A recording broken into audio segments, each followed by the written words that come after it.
Começa agora o Jornal da Cultura com William Correia. E vamos fazer companhia o jurista Luiz Flávio Gomes e o professor da Faculdade de Medicina da USP, Rolf Gemperli. Um projeto de lei em discussão na Câmara dos Deputados quer proibir a veiculação de imagens de circuito de segurança em programas de televisão. Com a divulgação das imagens de câmeras de segurança, a polícia recebeu várias informações e fez um perfil do matador de mulheres, travestis e moradores de rua em Goiânia. Isso ajudou na prisão do vigilante Tiago Henrique Gomes da Rocha, de 26 anos, autor confesso de 39 homicídios. Essas imagens mostradas na televisão ajudaram a esclarecer um crime cruel em São Paulo. As 3 mulheres foram reconhecidas e confessaram que esquartejaram. Luiz Flávio Gomes, boa noite. Um projeto polêmico, né? Agora, a preocupação é que essas imagens já condenam a pessoa antes do julgamento, é isso? De um lado, condena a pessoa quando se trata do suspeito. Mas o grave que está por detrás de tudo é que imagens que você mostra de pessoas que têm a vida naquele prédio são utilizadas também por bandidos contra os moradores. Então também existem os dois lados. Você expõe a vítima também. A vítima fica exposta. Então isso é muito delicado. Eu acho que mostrar essas imagens, porque isso é uma coisa privada. Ninguém tem direito de ficar mostrando a imagem sua no teu apartamento, lá na tua casa. Não. Então, ou você autoriza, ou o juiz autoriza. Fora disso, o melhor é não mostrar, respeitar a privacidade. Pois é, mas essas imagens também ajudam a resolver alguns casos. Isto, quando vai resolver um caso, aí a imagem, o juiz autoriza o uso dessa imagem ou pela polícia ou pelo Ministério Público para descobrir um caso, para, em suma, constatar uma autoria de um delito, mas também é preciso de uma autorização de alguém. Não, hoje, a publicidade é irrestrita.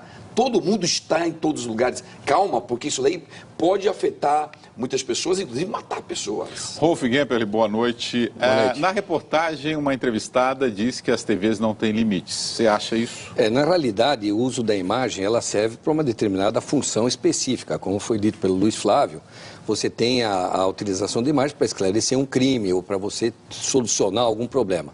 No entanto, o uso indevido, sensacionalista pelas televisões não é adequado. E está ocorrendo um exagero no uso dessas imagens, afetando, obviamente, a privacidade das pessoas. Isso tem que ser, obviamente, regulamentado de uma forma clara e precisa. Olha, o Franz Josef aqui pelo Twitter. O problema são os programas policiais que ficam o tempo todo com imagens tétricas visando somente a audiência.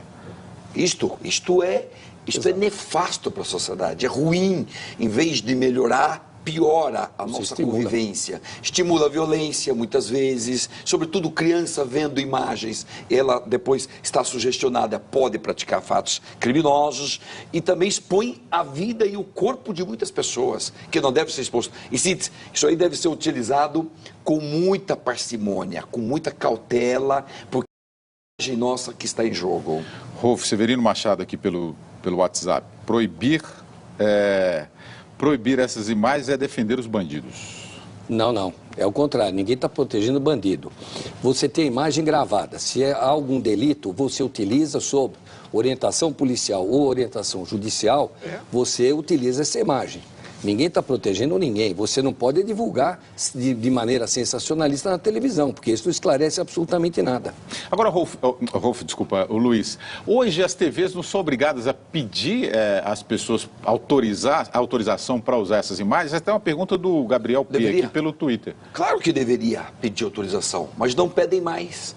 Porque a pretexto de poder descobrir crimes e incriminar os criminosos, a pretexto disso deu-se uma verdadeira alforria para as televisões. E aí o abuso virou hoje uma loucura. Programas que têm 2, 3 horas de duração, seguidas, mostrando às vezes uma mesma imagem 500 vezes, sem autorização de ninguém. Tanto que tem várias ações indenizatórias contra as televisões, tá? Que usou minha imagem indevidamente, eu não autorizei, entra com ação indenizatória. Você vai ganhar.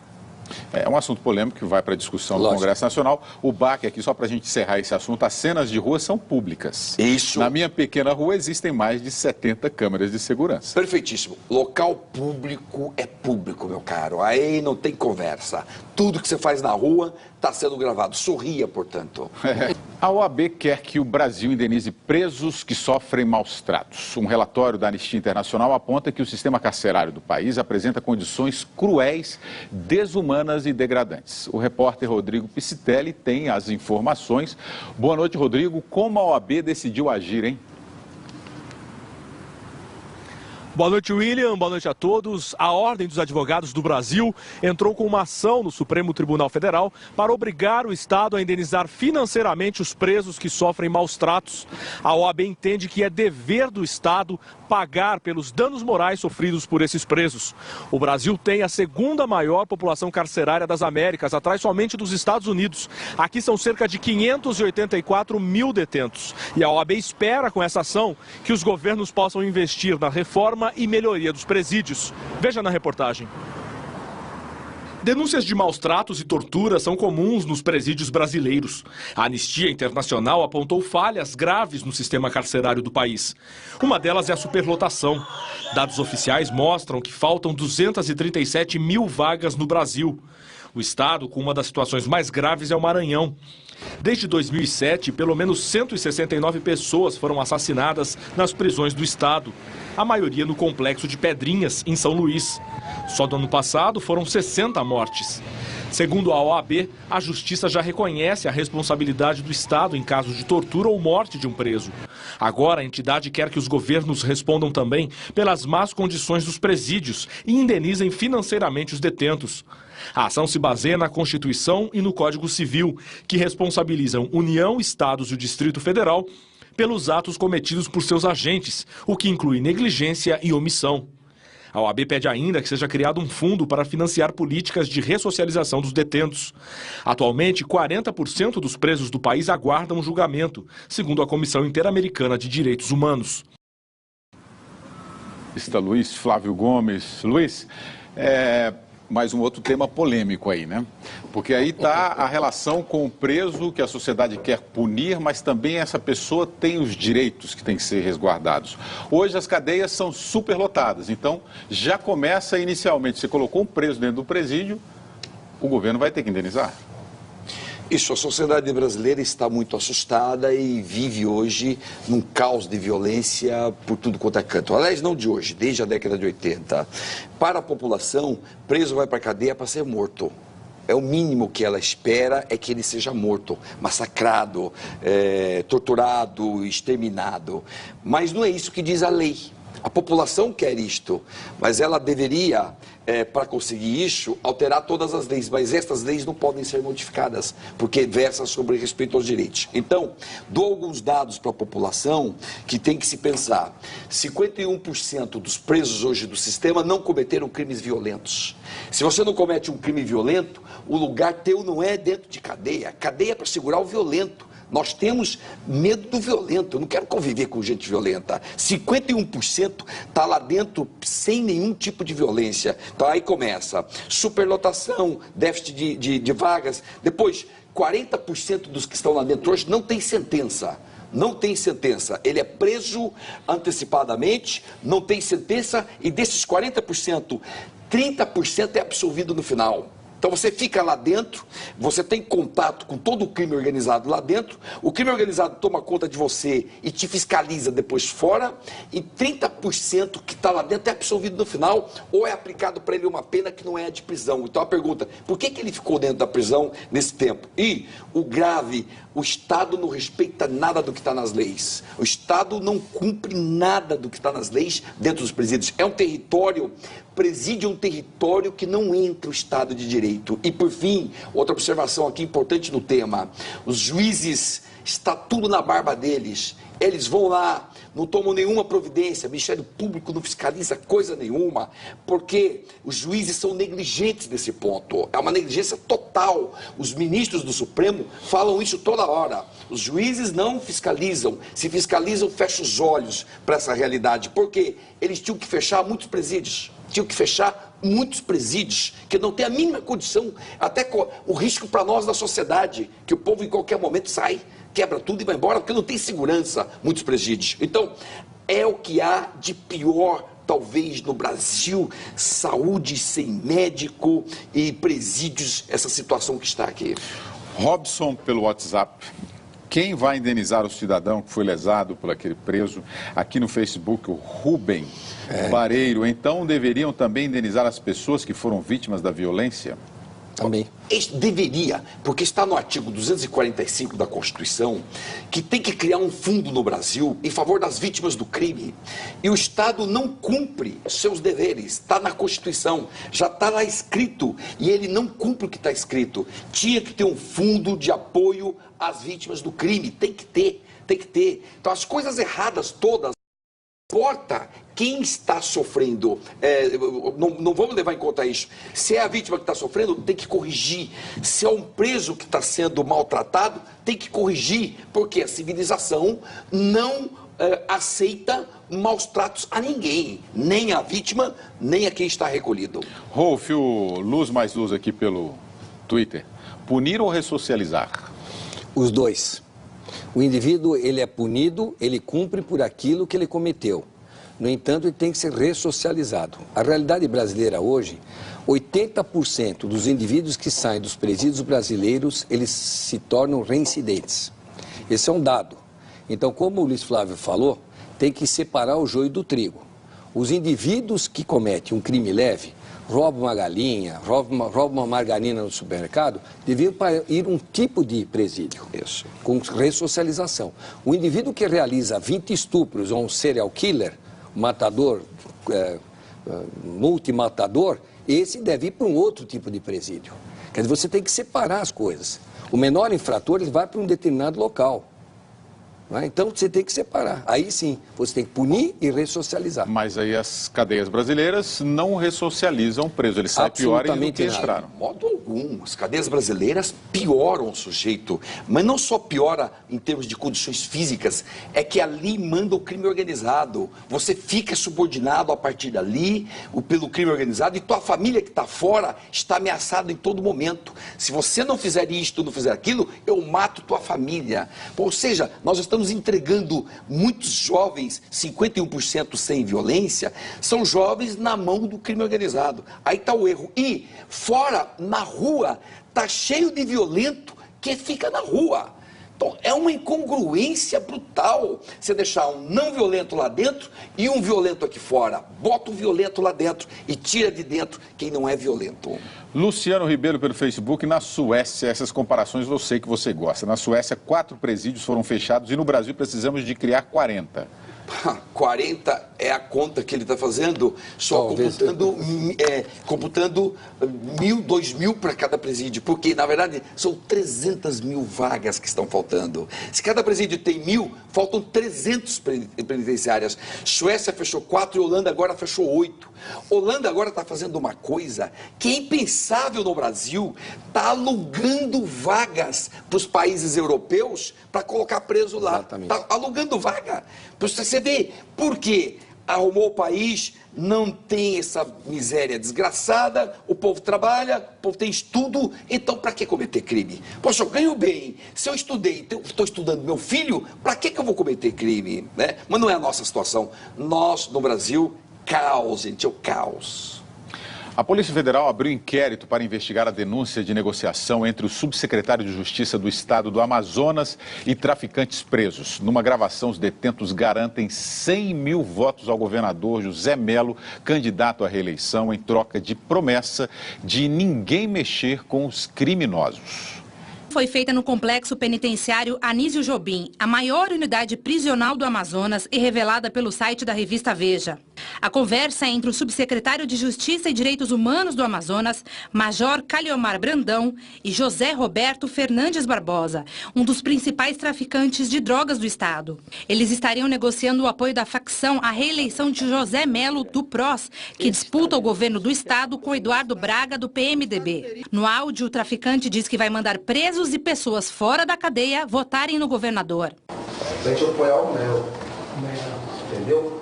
Cadê vai voltar, mas a família toda mesmo, a família lá da rua. Em outro trecho, o traficante impõe regras à atuação da polícia. O que a gente quer do Melo? Nós não quer que fique matando, porque se matar, não começar a matar a polícia também, vai ser porque nós temos que ir. Os caras pensam que nós não temos, nós temos tudo, nós temos dinheiro, tem arma, tem tudo. Só que nós somos todos certos. Nós fazemos as coisas, se mexer com nós, se mexer com a nossa família, não vamos mexer. O que quer é isso, é a cadeia em paz. Em seguida, o subsecretário traz uma mensagem que seria do governo e recebe a confirmação do apoio. A mensagem que ele mandou para vocês, que agradeceu o apoio. E é o apoio mesmo, eu acho que de voto ele vai ter de nós. Eu acho que é mais de 100 mil votos. Ele falou. O governo do Amazonas informou que exonerou o subsecretário Major Brandão e que irá apurar se o conteúdo da gravação é verdadeiro. O Major Brandão confirma o encontro com o traficante, mas disse ter ido ao presídio para tentar evitar violência no local.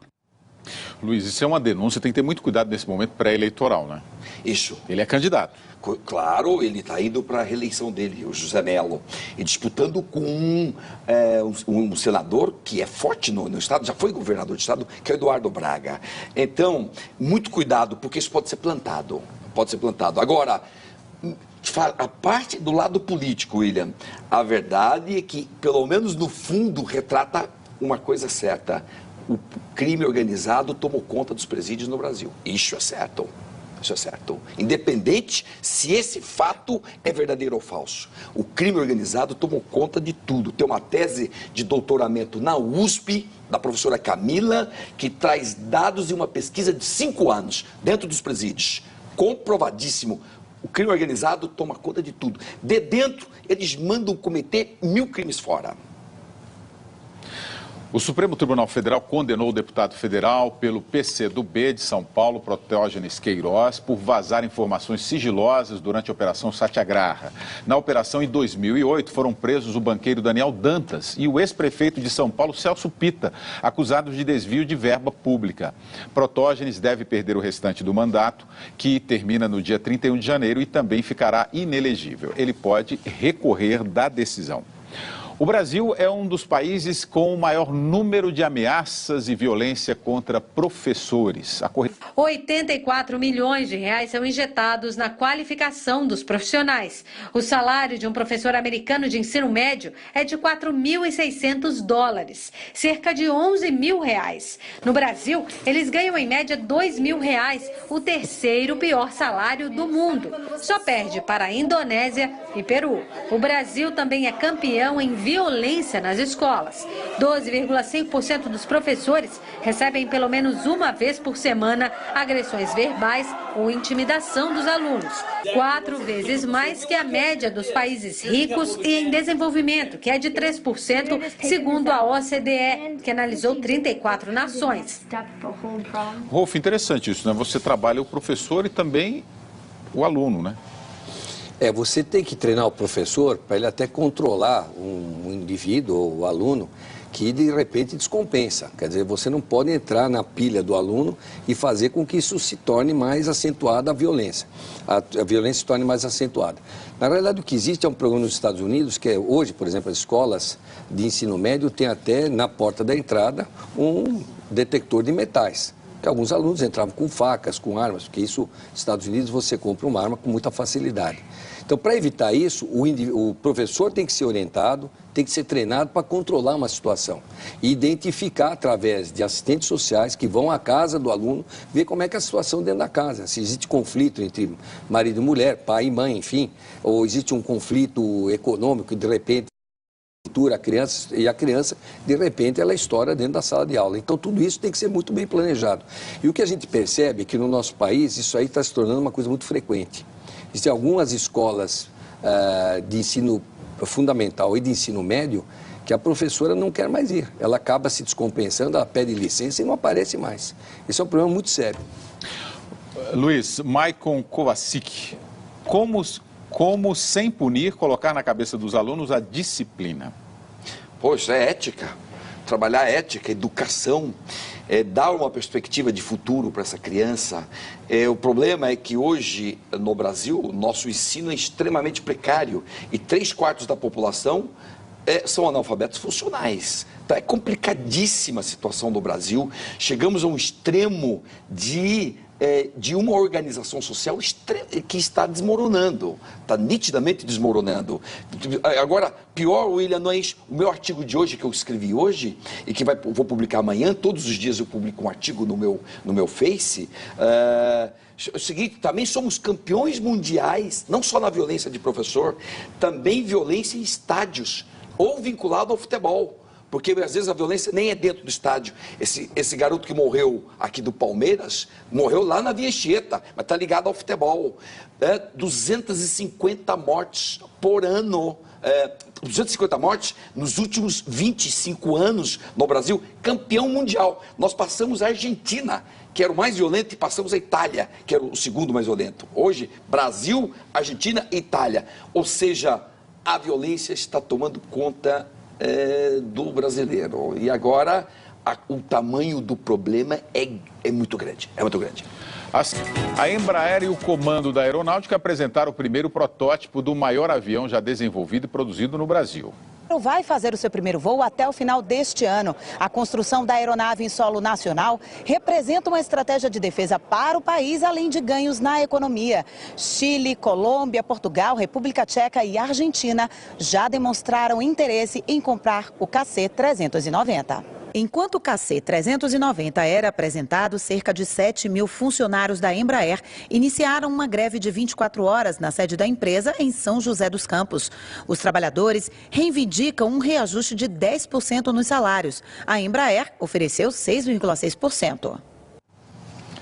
A OAB do Distrito Federal concedeu o registro de advogado ao ex-presidente do Supremo Tribunal Federal, ministro Joaquim Barbosa.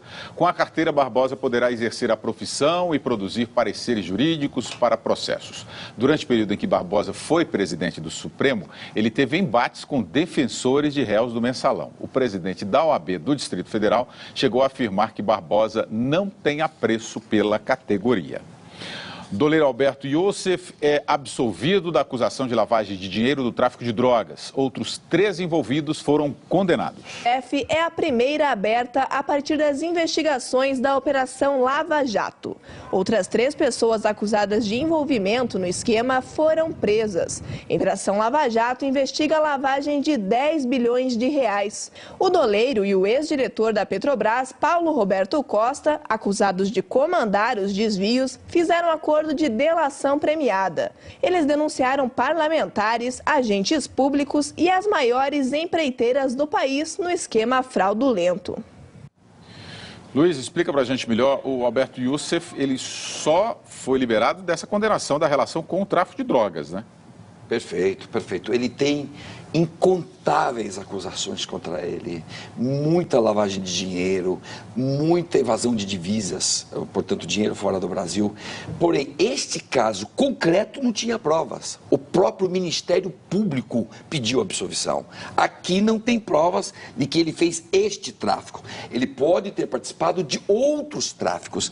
Este não tinha prova. E justiça é isso. Você julga de acordo com as provas do processo. Se não tem provas, tem que absolver. Agora, não significa que esse homem está livre, não. Ele vai levar muitos anos na cabeça. Mas ele fez o acordo de delação premiada, então vai ter uma pena reduzida. Reduzidíssima, não? Reduzidíssima, claro. Chega a ficar, cumprir prisão. Pela quantidade de informação que ele está passando, ele vai ficar na prisão. Provavelmente dão para ele uma domiciliar, um semiaberto, bem ameno, uma coisa amena, porque ele está dando muita informação. Hoje mesmo, só não quiseram falar os nomes, mas tem vários deputados do Paraná, do PSDB envolvidos, que receberam dinheiro, mas o juiz disse, não fala o nome não, porque se é deputado tem que ir para o Supremo, que o juiz que julga é o Supremo. Aqui, então não pode falar o nome. Mas o que eles estão entregando de nomes, outro dia eu falei aqui, William, uns 50 mandados de prisão, lembra que eu falei? Isso. Vai sair. Olha, pode, a inflação, inflacionou, tem mais. Vai passar de 50 mandados de prisão. Vai passar de 50. Mas aí é bom acontecer depois das eleições, que aí não tem o jogo político, né? É verdade, o juiz percebeu já isso. O Enio Torres Granel, aqui uma dúvida jurídica aqui dele. Joaquim Barbosa não deveria ficar afastado por uma quarentena, já que foi juiz do STF? O juiz, quando se afasta, ele já pode advogar, já pode... Isso é o seguinte, ó, tem um projeto lá na Câmara que está dizendo uma quarentena de 2 anos, outro projeto de 3 anos. Mas tudo ainda é projeto.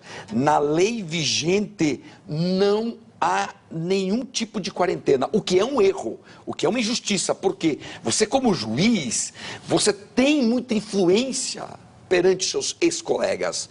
E não é correto, e é desigual você colocar um ex-juiz, ou ex-desembargador, ou ex-ministro, é desigual na hora da disputa judicial, você de um lado e alguém que está começando a carreira do outro. Então tinha que ter essa quarentena, sou favorável a ela, uma quarentena aí de 2, 3 anos no mínimo. A candidata do PT à presidência, Dilma Rousseff, fez campanha em Pernambuco. Aécio Neves, do PSDB, esteve em Campo Grande, no Mato Grosso. Ao lado do candidato ao governo do Mato Grosso do Sul pelo PSDB, Reinaldo Azambuja, Aécio Neves participou de uma coletiva em Campo Grande. A última pesquisa Datafolha, que mostra pela primeira vez Aécio Neves numericamente abaixo de Dilma, mas ainda tecnicamente empatado. Se eu me abalasse por pesquisa, certamente não teria tido o resultado que tive no primeiro turno. Eu acho que, na verdade, os institutos de pesquisa estão devendo aos brasileiros explicações. Desde o primeiro turno, os erros foram grosseiros. Já a candidata Dilma Rousseff fez campanha no Recife, ao lado do ex-presidente Luiz Inácio Lula da Silva. Eles visitaram as instalações de uma fábrica de automóveis que será inaugurada até o fim do ano, na Zona da Mata de Pernambuco. Dilma criticou as propostas de redução do papel dos bancos públicos. Só interessa àqueles que têm uma visão estreita da realidade no Brasil, ou que querem beneficiar segmentos privados que cobram um juro maior e que não financiam programas sociais. Luiz. Pois, veja só, vamos abordar um tema, William, que não está aí, não foi dito. Hoje a Folha de São Paulo está dizendo que a Dilma não aparece no Planalto há 30 dias, não está trabalhando. Não é só ela. Todo mundo que quer reeleição abandona o governo e vai cuidar da sua reeleição. Para que manter isso no nosso país? Para que manter isso? No nosso país é ruim. Não é que a reeleição em si seja ruim. Aqui é muito nefasta. Então, nossa campanha, fim do político profissional, para proibir a reeleição, continua. Acesse lá, entre aí. Puxe seu formulário. Olha aqui o nosso portal, tá aí, ó, o nosso portal. Por que você não colocou o nome fim da reeleição? Teve uma sugestão de uma telespectadora, mandou...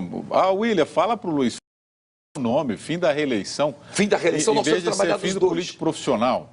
Perfeito, o fim da reeleição é muito mais direto e concreto, é verdade. Eu tenho usado os dois, né? Então, nós somos contra a reeleição, porque é uma desigualdade também. Você está no governo, o outro candidato está em pé de desigualdade, qualquer que seja. Agora, eu não estou falando de Dilma, nem dos governadores de outro partido, que são do PSDB, estão concorrendo em reeleição. Então, não interessa. Fim da reeleição vai moralizar e diminuir a corrupção. Então, vai lá, fimdopoliticoprofissional.com.br, mas também se você colocar fimdareeleição.com.br, cai no mesmo site, cai no mesmo portal, fimdareeleição.com.br, eu já registrei, cai no mesmo portal, e aí você baixa a tua ficha, vamos fazer campanha, vamos nos mobilizar, vamos parar só de criticar o nosso direito, eu critico muito, mas agora não é só criticar, é agir, é mobilizar, fazer coisas. E outra coisa, 10h30 hoje vou fazer um hangout com todo mundo.